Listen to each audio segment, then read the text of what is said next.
Assalamualaikum dan salam sejahtera. Saya Hafiz Omar. Hari ini hari Jumaat 21 Ogos.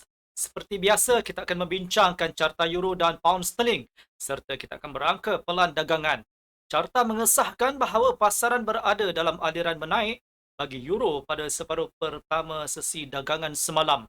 Hampir tiada data ekonomi yang diterbitkan untuk zon euro.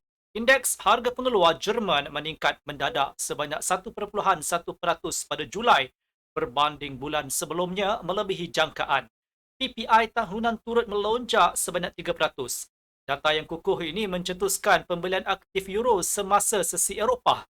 Pound Britain juga mendapat sokongan daripada data pesanan sektor pembuatan yang memberangsangkan. Petunjuk tersebut mencatatkan lantunan kepada negatif 25 daripada negatif 45 sebagai tindak balas pedagang segera membeli pound sterling. Semasa sesi Amerika Syarikat, Jabatan Buruh menerbitkan data tuntutan pengangguran mingguan yang menurun pada minggu lalu. PMI pembuatan Philadelphia turut meningkat selari dengan petunjuk yang sama dari New York. Semua perkembangan ini mendorong aktiviti pengambilan untung dan pemulihan sederhana dolar Amerika Syarikat. Walau bagaimanapun dalam sesi Asia hari ini, Euro dan Pound Britain kedua-duanya mengukuh. Sekarang mari kita semak kalender ekonomi bagi statistik penting hari ini. United Kingdom mengecewakan pedagang dengan data jualan runcit yang lemah.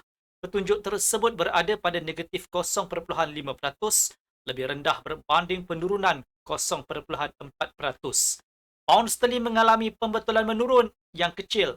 Ini bermakna pasaran memberi tumpuan kepada data yang lebih penting seperti PMI pembuatan, PMI perkhidmatan dan PMI komposit. Kesemuanya merupakan anggaran awal bagi Ogos. Semua indeks ini dijangka mencatatkan bacaannya lemah.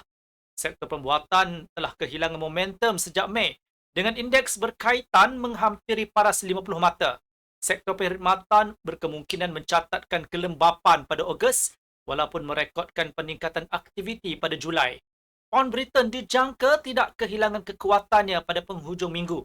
Data PMI yang sama turut akan diterbitkan di zon euro. Indeks-indeks tersebut sedang berusaha untuk kekal sedikit melebihi 50 mata. Namun begitu, PMI menunjukkan kemajuan yang sederhana.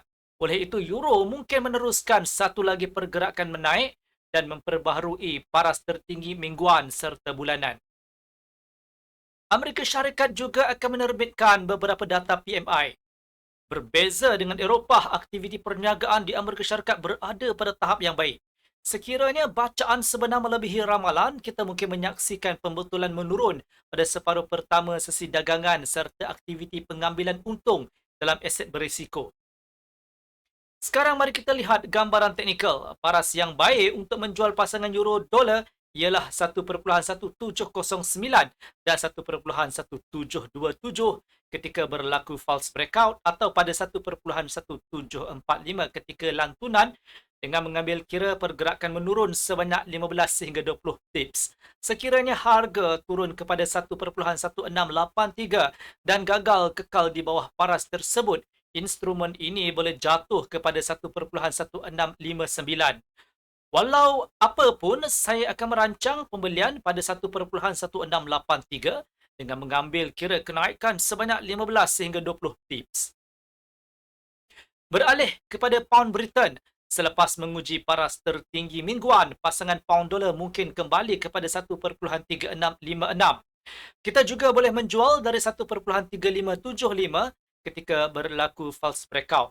Sekiranya aliran menaik berterusan, paras semasuk yang baik untuk penjualan ialah 1.3707 dengan mengambil kira penurunan sebanyak 15 sehingga 20 pips.